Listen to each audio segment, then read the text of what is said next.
Any day now, President Joe Biden is expected to make a decision on student loan forgiveness. Now, so far, the president has ruled out canceling $50,000 in debt per borrower, which many progressives have been asking him to do. But on the campaign trail back in 2020, Biden said he would cancel $10,000 per borrower if he was elected president. Well, recently, his press secretary said the relief would be targeted at those making less than $125,000 a year. Denver 7's Rob Harris tonight goes 360 on student loan forgiveness and how Coloradans feel about it.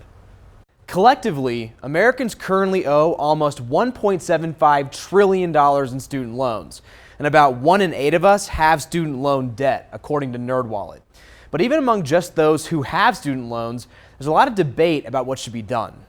Hey guys, do y'all have a moment to take an action against white supremacy? It's just past noon, and after spending 3 hours in a summer semester class at CU Boulder, junior Gabby Gonzalez has come straight to work. I'm out here representing my job, New Era, Colorado. Since it's summer and school's out, we're out here street teaming. We were talking to a lot of people about student debt and just kind of, a lot of people were coming to us, telling us their stories. Hey guys. The stories Gonzalez hears about the weight of student debt remind her of her own. All right, have a great day. This is the 4th job she's worked during college to pay for school. She's a first-generation college student, and she says her parents are putting it all on the line to get her to graduation. And I do have conversations with them a lot about that burden, and I do feel guilty. Like earlier this semester, I had a conversation whether or not I wanted to go back home so tuition would be, less costly on everyone involved. Between her time at CU Boulder and her freshman year at Texas Lutheran University, Gonzalez expects to graduate about $170,000 in debt. She and her coworkers in New Era, Colorado feel tomorrow's workers are being crushed and forgotten,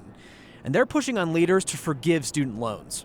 That would be such a huge weight off my shoulders because I don't have to worry about my parents. Everyone deserves an education. Everyone deserves to have an opportunity to be successful and to have open doors and opportunities. The costs of going to college have gone up dramatically. Since 2006, overall student loan debt has increased by 266%. The cost of tuition alone at public colleges and universities has gone up 233% since 1973.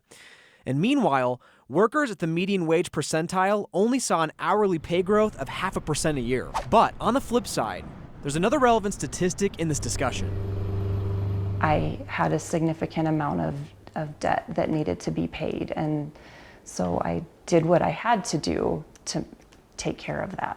Layla Sieper from Parker is among the 18% of borrowers who kept making payments throughout the pandemic, even when they didn't have to. In March 2020, then President Trump put a moratorium on required payments and interest on student loans. President Biden has extended it several times. I saw it as an opportunity.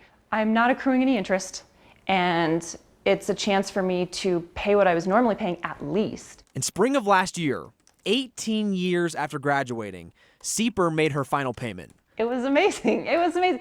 It's one of the, you feel like, I don't know, 10 pounds lighter. You feel really good. You feel really good. And then you start thinking about all the things you're going to do with your extra money. It was around the same time of her last payment that the idea of debt forgiveness started to become more mainstream politically. That was a knee-jerk reaction, like, oh my gosh, I just finished paying this. I should have done what everybody else did and not paid. And then maybe I would have had a chance at having it forgiven. I felt kind of cheated, and then it was like, yeah, but I don't have to deal with it, and I'm done, and it's fine. When I signed my name for those loans when I was 18, I knew that I was going to have to pay it back. Life is about choices. And life is about sacrifices. Fewer Americans are making this specific choice in recent years. Undergraduate enrollment at colleges and universities dropped by more than 6% between 2019 and 2021, according to the National Student Clearinghouse. But not every school has seen this decline. Something that popped. Amid the dramatic rise in costs of higher education, Just leave it in there or no? Students like Noel Hernandez are taking another route, trade school. Yep. Hernandez is now a student at Emily Griffith Technical College in Denver, working on an auto collision repair certification. Growing up, I was always kind of born and raised on a farm, so it just always used to working with my hands. And then kind of now looking at it with COVID and everything else, I've always just seen trades was kind of where the money's at. At the age of 17, Hernandez joined the Marines, because he didn't have the option to pay for college at the time. His time in the military offered him a chance to go to New Mexico State University, but that didn't last long.